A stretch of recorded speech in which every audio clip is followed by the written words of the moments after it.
কষ্ট হয় মূলত দুটি জিনিসে।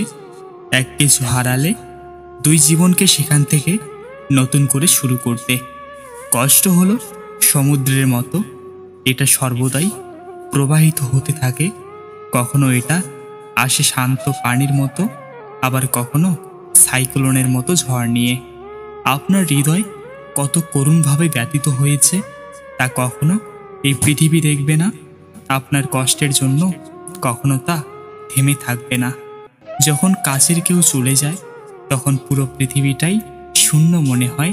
এর চেয়ে আর কষ্টের কি হতে পারে? স্বার্থপর ব্যক্তিরা কখনোই অন্যের দুঃখ কষ্ট অনুভব করতে পারে না। কষ্ট খারাপ কাজের মতো কিছু নয়, তবে তা তোমার কাছ থেকে অনেক কিছুই নিয়ে যায়। অন্যের কষ্টে কষ্ট পাওয়া কোনো দুর্বলতা নয়, বরং তা হলো কোমল হৃদয়ের পরিচায়ক। রাত যত গভীর, তারাগুলো ততই উজ্জ্বল হয়। তেমনইভাবে দুঃখ যত বেশি হয়, স্রষ্টা ততই নিকটে চলে আসেন। কষ্ট পেও না, তুমি যা হারিয়েছ তা কোনো না কোনোভাবে তোমার কাছে উত্তম কিছু আনবেই। কষ্ট তোমাকে পরিবর্তন করে না, বরং এটা তোমার ভেতরের তুমিটাকে বের করে আনে। কিছু কিছু মানুষের জন্য এই পৃথিবীটা কোনো উপযুক্ত স্থান নয়। তাদের জন্য এই পৃথিবীটা যেন এক সমুদ্র জল। নিজের বোকামি বুঝতে পারার পর কারো দুঃখ হয়, আবার কারো হাসি পায়। বেদনার পায়ে চুমু খেয়ে বলি, এই তো জীবন, এই তো মাধুরী, এই তো অধর ছুঁয়েছে সুখের সুতনু সুনীল রাত। একজন আহত ব্যক্তি তার যন্ত্রণা যত সহজে ভুলে যায়, একজন অপমানিত ব্যক্তি তত সহজে অপমান ভোলে না।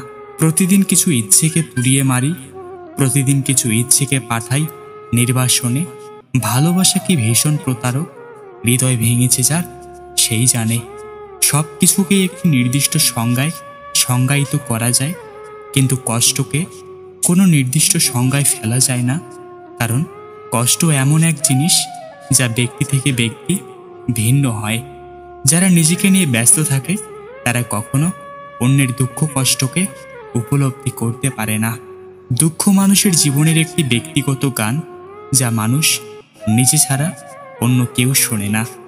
সবাই তোমাকে কষ্ট দেবে, তোমাকে শুধু এমন একজনকে খুঁজে নিতে হবে যার দেয়া কষ্ট তুমি সহ্য করতে পারবে। সবচেয়ে খারাপ একাকিত্ব হলো নিজেকেও ভালো না লাগা। একা থাকতে শিখে গেলে একাকিত্ব বা হতাশা কোনো ব্যাপার না।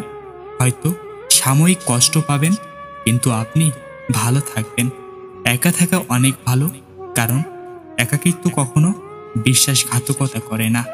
নিঃশব্দ রাতে একাকিত্ব প্রকাশ করা যায়, তখন তা কেউ জানে না।